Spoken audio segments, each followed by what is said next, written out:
પ્રકરણ 3 સમાજવાદી અને સામ્યવાદી સાહિત્ય. પેટા વિભાગ 1 પ્રત્યાઘાતી સમાજવાદ. ક. સામંતવાદી સમાજવાદ. ફ્રાન્સ અને ઇંગ્લેન્ડના ઉમરાવ વર્ગોની ઐતિહાસિક સ્થિતિને કારણે આધુનિક મૂડીવાદી સમાજની વિરુદ્ધ પુસ્તિકાઓ લખવાનો તો જાણે તેમનો વ્યવસાય થઈ ગયો.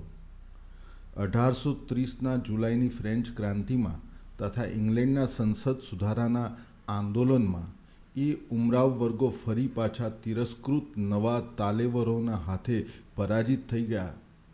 ત્યાર પછી ગંભીર રાજકીય સંઘર્ષનો તો મુદ્દલ સવાલ જ ન રહ્યો. કેવળ સાહિત્યિક લડાઈ જ શક્ય રહી.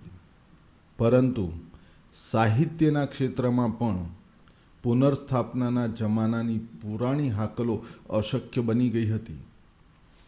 હમદર્દી જગાવવાના ઈરાદે ઉમરાવ વર્ગને દેખીતી રીતે તો પોતાના હિતો પડતા મૂકવા પડ્યા અને મૂડીવાદી વર્ગની વિરુદ્ધ પોતાનું તહોમતનામું માત્ર શોષિત કામદાર વર્ગના હિતમાં ઘડવું પડ્યું. એ રીતે ઉમરાવ વર્ગે પોતાના નવા માલિકની નિંદાના ગીત ગાઈને તથા તેના કાનમાં આગામી આફતની અનિષ્ટ આગાહીઓ ગણગણીને વેર લીધું.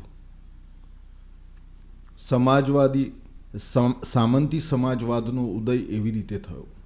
અડધા રોદણા, અડધી કૂથલી, અડધો ભૂતકાળનો પડઘો, અડધી ભાવિની દહેશત, ક્યારેક કટુ ચતુરાઈ ભરી અને વેધક ટીકા વડે મૂડીવાદી વર્ગના દિલના છેક ઊંડાણમાં ઘા કરતો, પરંતુ આધુનિક ઇતિહાસની આગેકૂચને સમજવાની તદ્દન અશક્તિને કારણે હંમેશા હાસ્યાસ્પદ અસર પેદા કરતો રહ્યો. જનતાનો ટેકો હાંસલ કરવાના ઈરાદે ઉમરાવ વર્ગે સર્વહારા વર્ગની ભિક્ષા જોડીને ઝંડા તરીકે મોખરે ગોઠવી. પરંતુ લોકો તેની ભેગા ભળે કે તરત જ તેની પૂંઠે પુરાણા સામંતી કુળ ચિહ્નો જોઈને તુચકારના ભાવે ખડખડાટ હસતા પાછા રવાના થઈ જતા. ફ્રેન્ચ વૈધતાવાદીઓનો એક ભાગની તથા તરુણ ઇંગ્લેન્ડની બાબતમાં એવા તમાશા થયા હતા. સામંતશાહીવાદીઓ શોષણની તેમની અને મૂડીવાદી વર્ગની રીત વચ્ચેનો તફાવત બતાવતી વેળા ભૂલી જાય છે કે તેઓ તદ્દન જુદા સંજોગો તથા જુદી પરિસ્થિતિઓમાં શોષણ કરતા હતા. એ સંજોગો અને પરિસ્થિતિઓ હવે કાળગ્રસ્ત બની ગયા છે. તેમના શાસનમાં આધુનિક સર્વહારા વર્ગનું અસ્તિત્વ જ નહોતું. એ હકીકત બતાવતી વેળા તેઓ ભૂલી જાય છે કે આધુનિક મૂડીવાદી વર્ગ સમાજના તેમના પોતાના રૂપની આવશ્યક પેદાશ છે. બાકી તો તેઓ પોતે જે ટીકા કરે છે તેના પ્રત્યાઘાતી સ્વરૂપને એટલું ઓછું અને છાનું રાખે છે કે મૂડીવાદી વર્ગની સામે તેમનો મુખ્ય આરોપ આ મુજબ બની જાય છે: મૂડીવાદી અમલમાં એક એવો વર્ગ વિકસાવવામાં આવી રહ્યો છે જે ભવિષ્યમાં સમાજની પુરાણી વ્યવસ્થાને જડમૂળથી ઉખેડી નાખવાનો છે. તેઓ મૂડીવાદી વર્ગને ખખડાવે છે તે બહુ તો એટલા માટે નહીં કે મૂડીવાદી વર્ગ સર્વહારાનું સર્જન કરે છે, પરંતુ એટલા માટે કે ક્રાંતિકારી સર્વહારા વર્ગનું સર્જન કરે છે. એટલે અમલી રાજકારણમાં તેઓ કામદાર વર્ગની વિરુદ્ધ બળજબરીના તમામ કદમોમાં સાથ આપે છે અને ભવ્ય વાગ આડંબર કરતા હોવા છતાં સાધારણ જિંદગીમાં તો ઉદ્યોગના ઝાડ પરથી પડેલા સોનાના સફરજન નીચા નમીને વીણી લે છે તથા ઊન, બીટની ખાંડ તેમજ બટાકાના દારૂના વેપાર માટે સત્ય, પ્રેમ અને પ્રતિષ્ઠાનો સોદો કરી નાખે છે. જેવી રીતે પાદરી હંમેશા ઉમરાવના સંગાથમાં રહ્યો છે, એવી જ રીતે પાદરીઓનો સમાજવાદ હંમેશા સામંતી સમાજવાદના સંગાથમાં રહ્યો છે. ખ્રિસ્તી વૈરાગ્ય વૃત્તિને સમાજવાદી રંગે રંગવા કરતાં વધારે સહેલું બીજું કશું જ નથી. ખ્રિસ્તી ધર્મે ખાનગી મિલકતની વિરુદ્ધ, લગ્નની વિરુદ્ધ, રાજ્યની વિરુદ્ધ બરાડા નથી પાડ્યા. તેને બદલે દાનવૃત્તિ તથા ગરીબીના જીવનનો, બ્રહ્મચર્ય તથા દેહ દમનનો, મઠ જીવનનો તથા દેવળમાં ભક્તિનો ઉપદેશ તેણે નથી આપ્યો.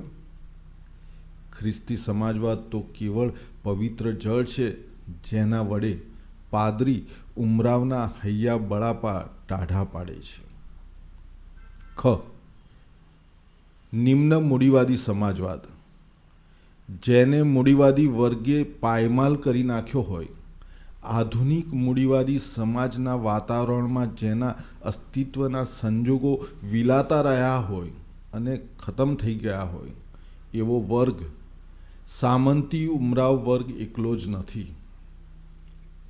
મધ્યયુગીન નગરવાસીઓ તથા નાના કિસાન માલિકો આધુનિક મૂડીવાદી વર્ગના અગ્રદૂતો હતા. ઉદ્યોગ તથા વાણિજ્યની દ્રષ્ટિએ સાવ ઓછા વિકસિત દેશોમાં એ બે વર્ગો ઉગતા મૂડીવાદી વર્ગની જોડાજોડ હજી મુડદાલ હયાતી ટકાવી રહ્યા છે. જ્યાં આધુનિક મૂડીવાદનો પૂરો વિકાસ થયો છે, એવા દેશોમાં નિમ્ન મૂડીવાદી વર્ગ નવો જ રચાયો છે.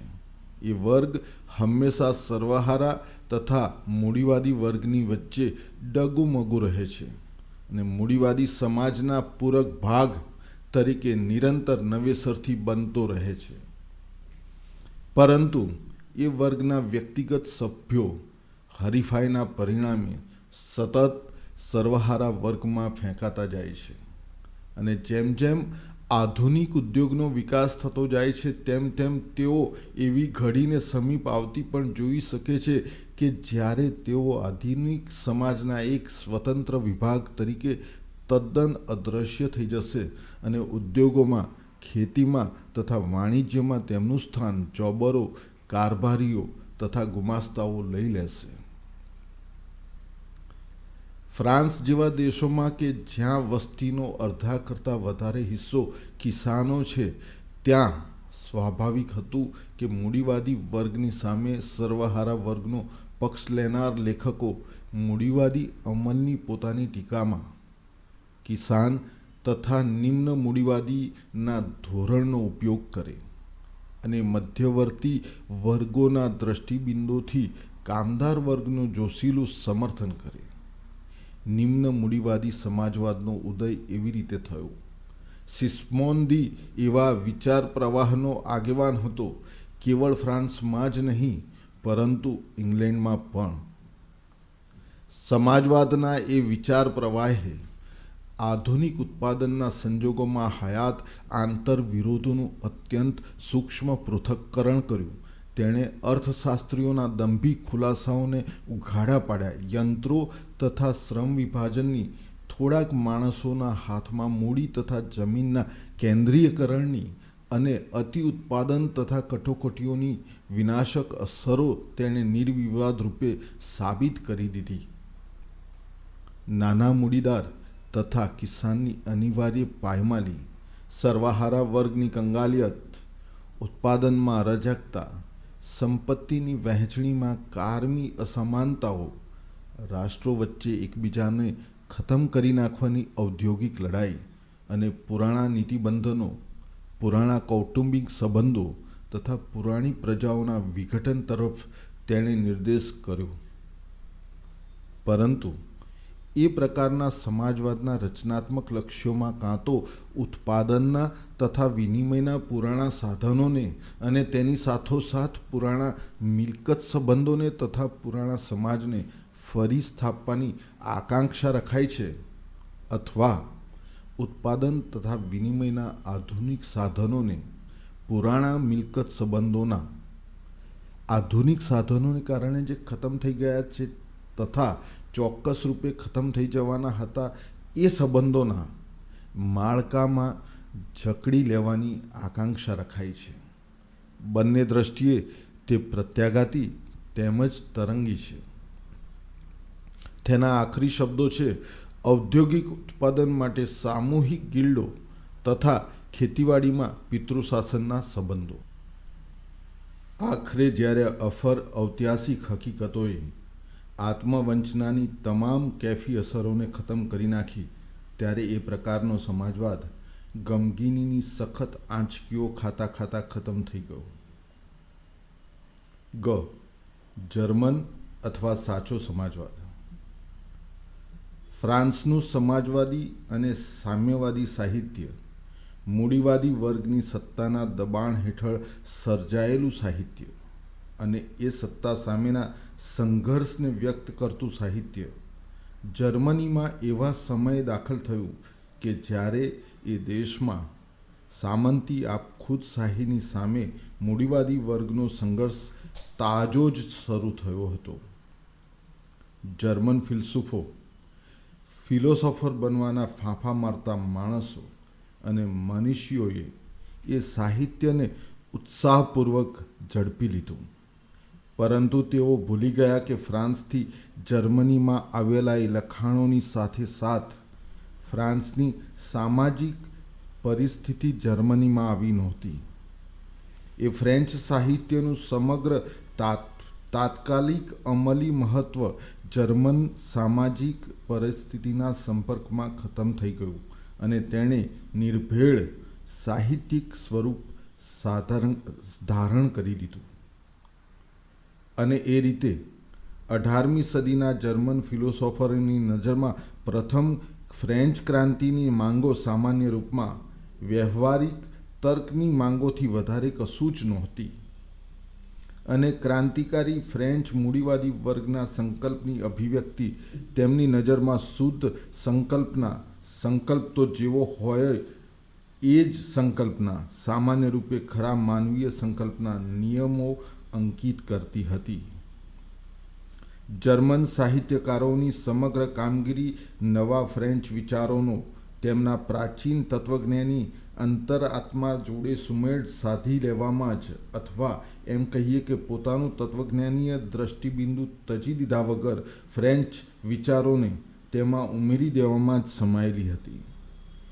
વિદેશી ભાષાઓની કૃતિઓને જેવી રીતે અનુવાદ મારફત પોતાના કરી લેવામાં આવે એવી જ રીતે તેની પણ ઉમેરણી થઈ હતી. એ તો જાણીતું છે કે ખ્રિસ્તી ધર્મ પૂર્વેના પ્રાચીન મૂર્તિ પૂજક લોકોની ક્લાસિકીય કૃતિઓની હસ્તપ્રતો ઉપર મહંતો, કેથલિકો, સંતોની બેવકૂફી ભરી જીવનકથાઓ કેવી રીતે લખી નાખતા. જર્મન સાહિત્યકારોએ ભ્રષ્ટ ફ્રેન્ચ સાહિત્યની બાબતમાં એક ક્રમ ઉલટાવી નાખ્યો. મૂળ ફ્રેન્ચ કૃતિઓની નીચે તેમણે તત્વજ્ઞાની બકવાસ લખી નાખ્યો. દાખલા તરીકે નાણાંની આર્થિક કામગીરીઓની ફ્રેન્ચ ટીકાની નીચે તેમણે માનવતાનો પરિત્યાગ એવું લખ્યું અને મૂડીવાદી રાજ્યની ફ્રેન્ચ ટીકાની નીચે તેમણે સામાન્યના પ્રવર્ગના વર્ચસ્વનું પતન એવું લખ્યું, વગેરે વગેરે.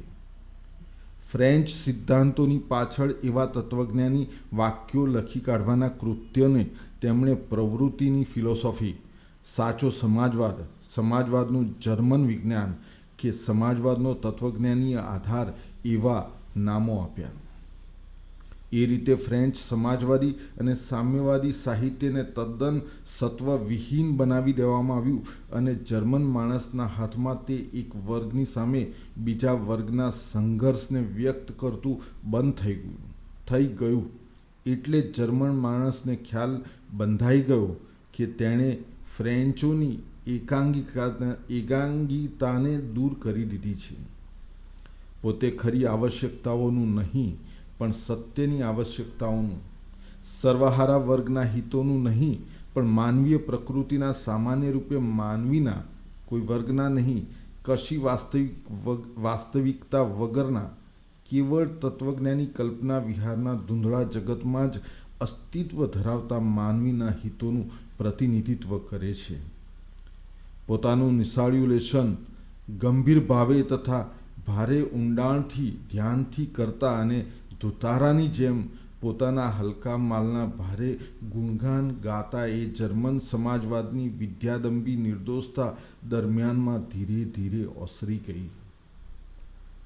સામંતી ઉમરાવ વર્ગ તથા આપખુદ રાજાશાહી સામેની જર્મન તથા ખાસ કરીને પ્રશિયન મૂડીવાદી વર્ગની લડત અથવા બીજા શબ્દોમાં ઉદારમતવાદી હિલચાલ વધારે જોશીલી બની. એથી સાચા સમાજવાદને લાંબા વખતથી વાંચી તક સાંપડી ગઈ. તેણે રાજકીય આંદોલનની સમક્ષ સમાજવાદી માંગણીઓ પેશ કરી. તેણે ઉદારમતવાદ, પ્રતિનિધિ સરકાર, મૂડીવાદી હરીફાઈ, મૂડીવાદી અખબારી સ્વતંત્રતા, મૂડીવાદી ધારાધોરણ તેમજ મૂડીવાદી સ્વતંત્રતા તથા સમાનતાની ઉપર પરંપરાગત કદુઆઓ વરસાવી અને તેણે લોક સમુદાયોને ઉપદેશ આપ્યો કે મૂડીવાદી આંદોલનથી તેમને કશું મળવાનું નથી, પણ બધું ગુમાવી જ દેવાનું છે. જર્મન સમાજવાદ બરાબર વખતસર ભૂલી ગયો કે પોતે જેનો મૂર્ખાઈ ભર્યો પડઘો પાડી રહ્યો હતો એ ફ્રેન્ચ ટીકામાં આધુનિક મૂડીવાદી સમાજના અસ્તિત્વની તથા તેના સંગાથી આર્થિક જીવન સંજોગોની અને તેને અનુરૂપ બંધારણની પૂર્વધારણા કરવામાં આવી હતી. જર્મનીમાં આગામી સંઘર્ષનું લક્ષ્ય જે સિદ્ધિઓ હાંસલ કરવાનું હતું એ જ બાબતોની પૂર્વધારણા કરવામાં આવી હતી. જર્મન આપખુદ સરકારો અને તેમના પાદરીઓ, પ્રોફેસરો, દેહાતી તવંગરો તથા અમલદારોના રસાલા માટે તેણે ખતરનાક મૂડીવાદી વર્ગની સામે મનવાંછિત ચાડિયાની કામગીરી બજાવી. બરોબર એ જ વખતે સરકારોએ જર્મન કામદાર વર્ગના વિદ્રોહોની ઉપર વીંઝેલા કોરડા તથા વરસાવેલી ગોળીઓની કડવી દવા પછી એ મીઠી પુરવણી હતી. એ રીતે સાચા સમાજવાદે જર્મન મૂડીવાદી વર્ગ સામેની લડતમાં સરકારોના હથિયારની કામગીરી બજાવી અને તેની સાથોસાથ પ્રત્યાઘાતી હિતનું, જર્મન કૂપમંડકોના હિતનું સીધે સીધું પ્રતિનિધિત્વ કર્યું. જર્મનીમાં 16મી સદીના અવશેષ સમો અને ત્યાર પછી વિવિધ રૂપોમાં સતત ફરી દેખાતો રહેતો નિમ્ન મૂડીવાદી વર્ગ વર્તમાન પરિસ્થિતિનો ખરો સામાજિક પાયો છે. એ વર્ગને જાળવી રાખવો એટલે જર્મનીમાં વર્તમાન હાલતને જાળવી રાખવી. મૂડીવાદી વર્ગની ઔદ્યોગિક અને રાજકીય સર્વોપરિતા તેને નિશ્ચિત વિનાશના જોખમમાં મૂકી દે છે. એક તરફ મૂડીના કેન્દ્રીયકરણથી તથા બીજી તરફ ક્રાંતિકારી સર્વહારા વર્ગના ઉદયથી સાચો સમાજવાદ એ બંને પંખીઓને એક જ કાંકરે મારી નાખતો દેખાયો એટલે તે રોગચાળાની જેમ ફેલાવા લાગ્યો. જર્મન સમાજવાદીઓના હાડકાના માળા જેવા પોતાના તુચ્છ સનાતન સત્યોને પહેરાવવામાં આવેલા તરંગના જાળાઓના જામાએ, શબ્દ અલંકારના પુષ્પોની ગૂંથણીવાળા તથા વેવલા લાગણી વેડાની ઝાકેળમાં બોળેલા જામાએ, એ અવલૌકિક જામાએ પોતાના માલના વેચાણમાં અદ્ભુત વધારો કરવાની કામગીરી બજાવી અને જર્મન સમાજવાદ પણ નિમ્ન મૂડીવાદી કૂપમંડુકના પ્રતિનિધિ તરીકેનો પોતાના ધંધાને વધારે વધારે પ્રમાણમાં સમજતો ગયો. તેણે જર્મન રાષ્ટ્રને આદર્શ રાષ્ટ્ર ઘોષિત કર્યું અને જર્મન ક્ષુદ્ર કૂપમંડુકને આદર્શ માનવી ઘોષિત કર્યો. એ આદર્શ માનવીની દરેક દુષ્ટ નીચતાને તેણે છુપા ઉચ્ચતર સમાજવાદી ગુણ તરીકે ગણાવી, તેના ખરા રૂપલક્ષણથી તદ્દન ઉલટા ગુણ તરીકે ગણાવી, સામ્યવાદના પાશવી વિનાશક વલણનો વિરોધ કરવા જેટલી અને તમામ વર્ગ સંઘર્ષો પ્રત્યે ઘોર તથા એક સરખી ધૃણા ઘોષિત કરવા જેટલી આખરી હદે તે પહોંચી ગયો. બહુ થોડા અપવાદોને બાદ કરતાં જર્મનીમાં હાલમાં એટલે કે 1847માં ફેલાવો પામતા તમામ કહેવાતા સમાજવાદી અને સામ્યવાદી પ્રકાશનો એવા જોમ ચૂસી લેનારા ગલીચ સાહિત્યના ક્ષેત્રના છે. પેટા વિભાગ 2 રૂઢિચુસ્ત અથવા મૂડીવાદી સમાજવાદ. મૂડીવાદી વર્ગનો એક હિસ્સો મૂડીવાદી સમાજની હયાતી ચાલુ રાખવાની ખાતરી ઊભી કરવાના આશાએ સામાજિક તકલીફો દૂર કરવા માટે ઉત્સુક છે.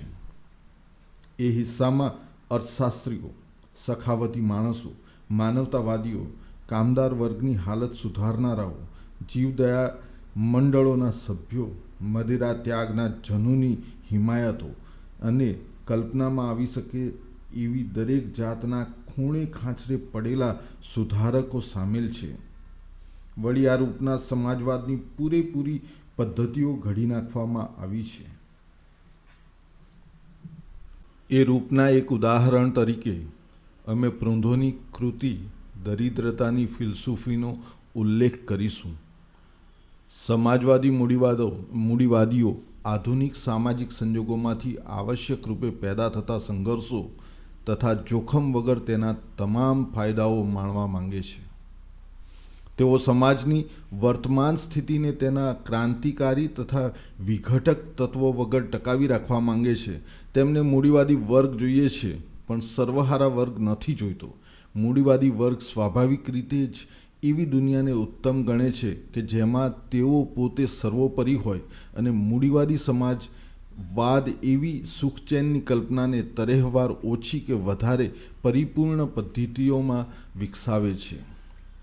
એવી પદ્ધતિને અમલમાં મૂકીને સીધા નવા જેરુસલેમના સમાજમાં કૂચ કરી જવાની સર્વહારા વર્ગને સલાહ આપતી વખતે તે વાસ્તવમાં માત્ર એટલું જરૂરી બનાવે છે કે સર્વહારા વર્ગ વર્તમાન સમાજની મર્યાદાઓમાં જ રહે, પણ મૂડીવાદી વર્ગ અંગેની નફરતના તમામ વિચારોને ત્યજી દે. એ સમાજવાદના બીજા વધારે વ્યવહારુ પણ ઓછા પદ્ધતિસર રૂપમાં દરેક ક્રાંતિકારી આંદોલનને કામદાર વર્ગની નજરમાં હલકું પાડી નાખવાના કોશિશ તરીકે બતાવવામાં આવ્યું છે કે કામદારોને ખાલી રાજકીય સુધારાથી જ નહીં, પરંતુ જિંદગીના ભૌતિક સંજોગોમાં, આર્થિક સંબંધોમાં પરિવર્તનથી જ કોઈ ફાયદો થઈ શકે. પરંતુ સમાજવાદના એ રૂપ મુજબ જિંદગીના ભૌતિક સંજોગોમાં પરિવર્તનનો અર્થ માત્ર ક્રાંતિથી જ શક્ય બનતી ઉત્પાદનના મૂડીવાદી સંબંધોની નાબૂદી નથી, બલકે એ સંબંધોની સતત હયાતી ઉપર આધારિત વહીવટી સુધારા છે. અર્થાત એવા સુધારા છે કે જે મૂડી અને મહેનત વચ્ચેના સંબંધોને કોઈ રીતે અસર ન કરે, પણ બહુ તો મૂડીવાદી સરકારનું ખર્ચ ઓછું કરે અને વહીવટી કામ સરળ બનાવે. મૂડીવાદી સમાજવાદ જ્યારે ખાલી અલંકારિક ભાષા બની રહે ત્યારે, અને માત્ર ત્યારે જ પૂરતી અભિવ્યક્તિ સાધે છે. મુક્ત વ્યાપાર કામદાર વર્ગના લાભમાં, રક્ષણાત્મક વેરા કામદાર વર્ગના લાભમાં, કેદ સુધારા કામદાર વર્ગના લાભમાં. એ જ મૂડીવાદી સમાજની આખરી વાત છે અને ગંભીર અર્થ ધરાવતી એકમાત્ર વાત છે. તેનો સાર આ વાક્યમાં તારવીએ: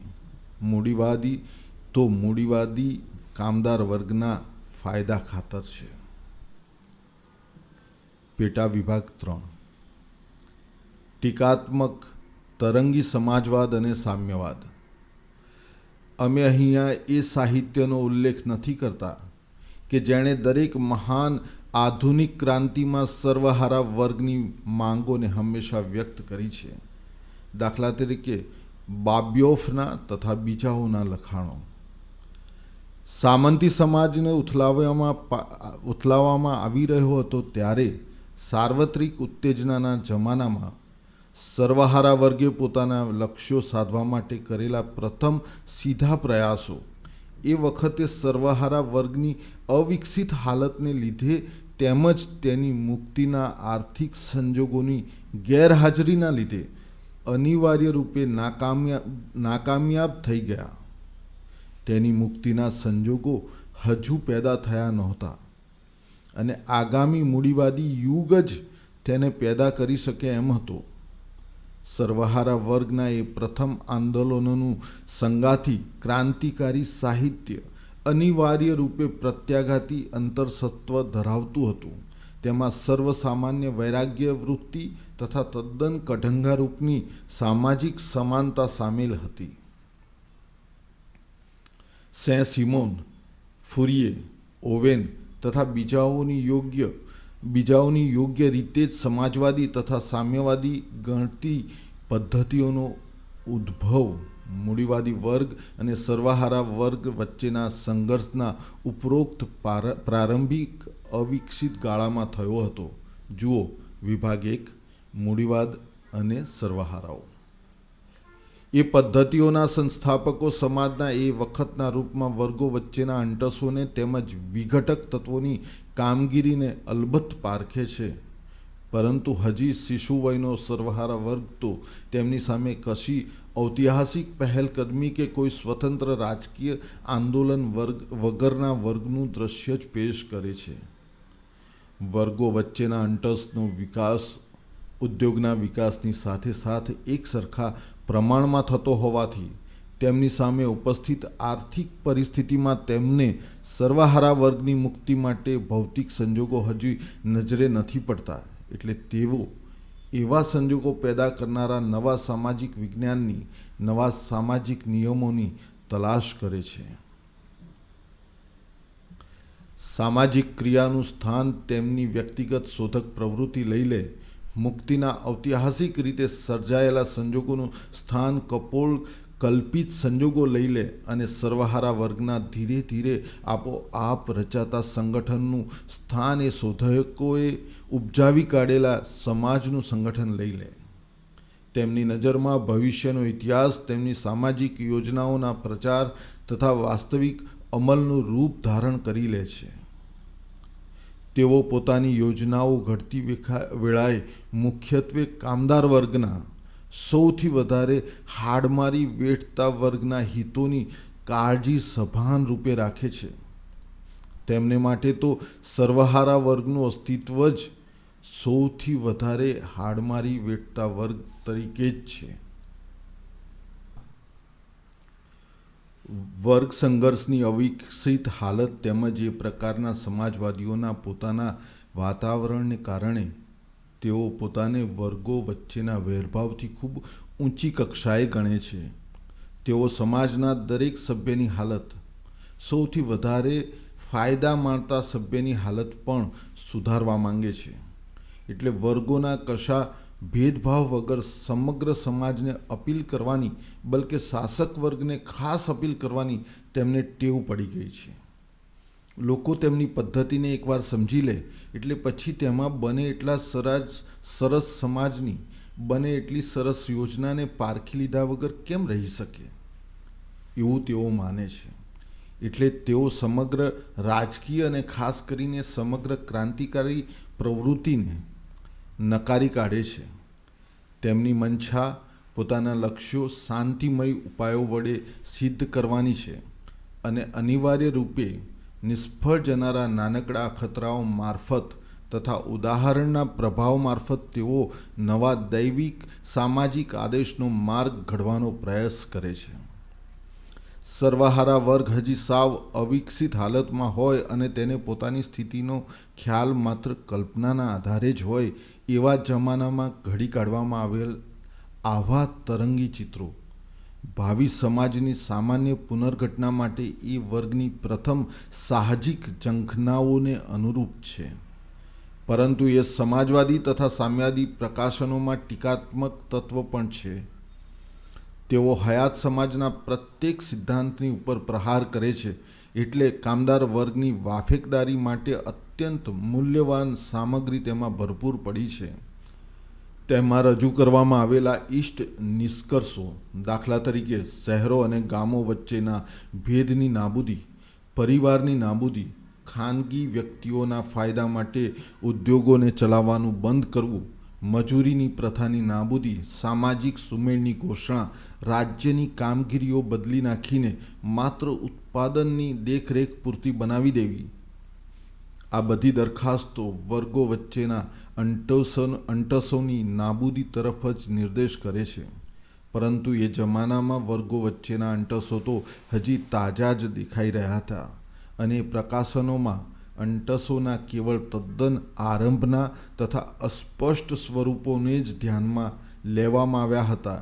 એટલે આ દરખાસ્તો નિર્ભેળ રૂપે તરંગી સ્વરૂપની છે. ટીકાત્મક સમાજવાદ તથા સામ્યવાદનું મહત્વ ઐતિહાસિક વિકાસ જોડે ઉલટા ક્રમનો સંબંધ ધરાવે છે. આધુનિક વર્ગ સંઘર્ષ જેમ જેમ વિકસતો અને ચોક્કસ આકાર ધારણ કરતો જાય તેમ તેમ સંઘર્ષથી અળગા આ કપોળ કલ્પિત ધોરણનું અને સંઘર્ષની ઉપર ઉટપટાંગ પ્રહારોનું બધું અમલી મૂલ્ય અને બધું સૈદ્ધાંતિક સમર્થન ખતમ થતું જાય છે. એટલે આ પદ્ધતિઓના પ્રવર્તકો ઘણી દ્રષ્ટિએ ક્રાંતિકારી હોવા છતાં તેમના શિષ્યો દરેક દાખલામાં ખાલી અને ખાલી પ્રત્યાઘાતી સંપ્રદાયો જ બની રહ્યા છે. સર્વાહારા વર્ગના પ્રગતિશીલ ઐતિહાસિક વિકાસના વિરોધમાં તેઓ પોતાના ઉસ્તાદોના મૂળ વિચારોને સજ્જડપણે વળગી રહે છે.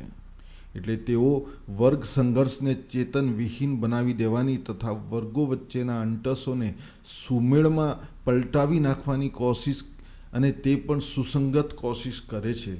તેઓ હજી પોતાના સામાજિક તરંગોના પ્રયોગની સફળતાના એકલ દોકલ ફલાસ્તરોની સ્થાપના કરવાના, ઘરની વસાહતો ખડી કરવાના, નાનકડું ઇકારિયા રચવાના અને નવા જેરુસલેમમાં ટચુકડા રૂપો ઘડી કાઢવાના સપનાઓ સેવે છે. અને આ બધા હવાઈ મહેલો ચણવા માટે તેમને મૂડીવાદી વર્ગના દિલમાં હમદર્દી જગાવવી પડે છે તથા તેના નાણાંની ભીખ માંગવી પડે છે. તેઓ ધીરે ધીરે નીચે સરકતા જઈને ઉપર વર્ણવાઈ ગયેલા પ્રત્યાઘાતી કે રૂઢિચુસ્ત સમાજવાદીઓની કતારમાં પહોંચી જાય છે.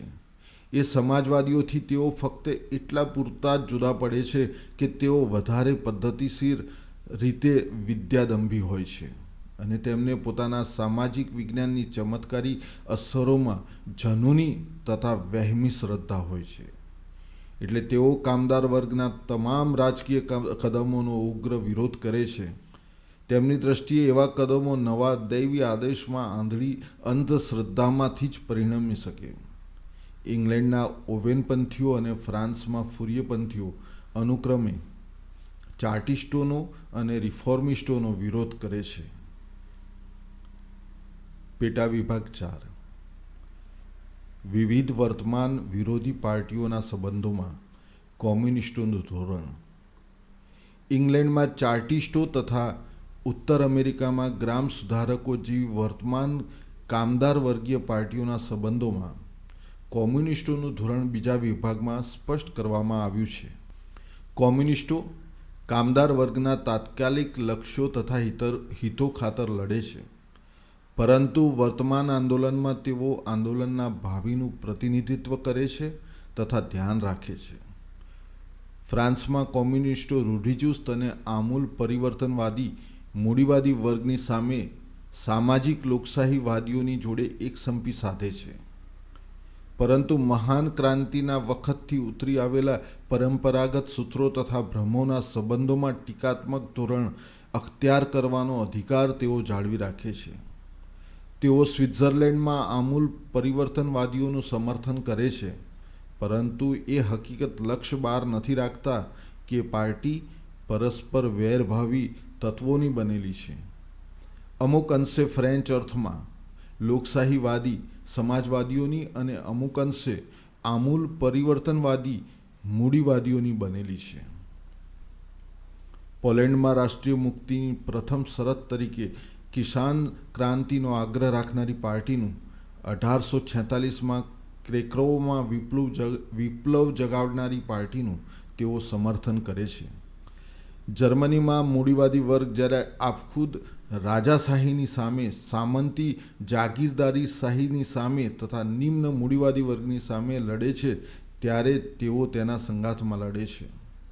પરંતુ તેઓ મૂડીવાદી વર્ગ અને સર્વહારા વર્ગ વચ્ચેના કટ્ટર વેરભાવની બને એટલી વધારેમાં વધારે સમજણ કામદાર વર્ગમાં સિંચવાનું એક પળ માટે પણ ક્યારેય બંધ નથી કરતા, જેથી મૂડીવાદી વર્ગ પોતાની સર્વોપરિતાની સાથે સાથે જે રાજકીય સંજોગો અનિવાર્યપણે ઊભો કરવાનો છે તેનો સીધો ઉપયોગ જર્મન કામદારો ઘણા બધા હથિયારો તરીકે કરી શકે અને જર્મનીમાં પ્રત્યાઘાતી વર્ગોના પતન પછી મૂડીવાદી વર્ગ સામેની લડત તત્કાળ શરૂ થઈ જાય. કોમ્યુનિસ્ટો પોતાનું ધ્યાન મુખ્યત્વે જર્મની તરફ વાળી રહ્યા છે, કારણ કે એ દેશ મૂડીવાદી ક્રાંતિની પૂર્વ વેળાએ પહોંચી ગયો છે. એ ક્રાંતિ ચોક્કસ રૂપે યુરોપીય સભ્યતાના અધિક ઉન્નત સંજોગોમાં થશે અને તેમાં સર્વહારા વર્ગ 17મી સદીના ઇંગ્લેન્ડના સર્વહારા વર્ગ કરતાં તથા 18મી સદીના ફ્રેન્ચ સર્વહારા વર્ગ કરતાં વધારે વિકસિત સ્થિતિમાં હશે. જર્મનીમાં મૂડીવાદી ક્રાંતિ તો તેને પગલે પગલે તરત જ થનારી સર્વહારા ક્રાંતિનો કેવળ પૂર્વરંગ જ હશે. ટૂંકમાં કોમ્યુનિસ્ટો દરેક ઠેકાણે વર્તમાન સામાજિક તથા રાજકીય વ્યવસ્થાની સામે પ્રત્યેક ક્રાંતિકારી આંદોલનનું સમર્થન કરે છે. તેઓ એ બધા આંદોલનોમાં પ્રત્યેકના મુખ્ય સવાલ તરીકે મિલકતના સવાલને અને એ વખતે તેનો વિકાસ ભલે ગમે તેટલા અંશે થયો હોય તો પણ મિલકતના સવાલને સૌથી મોખરે લાવી દે છે. છેલ્લે તેઓ દરેક ઠેકાણે બધા દેશોની લોકશાહીવાદી પાર્ટીઓની એકસંપી તથા સમજણ સાધવાની જહેમતો કરે છે. કોમ્યુનિસ્ટો પોતાના વિચારો તથા લક્ષ્યોને છુપાવવાના ખ્યાલ સુદ્ધાને નફરતની દ્રષ્ટિએ જુએ છે. તેઓ ખુલ્લમ ખુલ્લા જાહેર કરે છે કે અમારા લક્ષ્યો તો સમગ્ર વર્તમાન સામાજિક સંજોગોને બળજબરીથી ઉખેડી નાખીને જ સાધી શકાય એમ છે. સામ્યવાદી ક્રાંતિ સમક્ષ શાસક વર્ગોને ધ્રુજવા દો. સર્વહારા વર્ગને પોતાની બેડીઓ સિવાય કશું જ ગુમાવવાનું નથી અને તેમને જીતવા માટે આખી દુનિયા પડી છે. દુનિયાના કામદારો એક થાવ.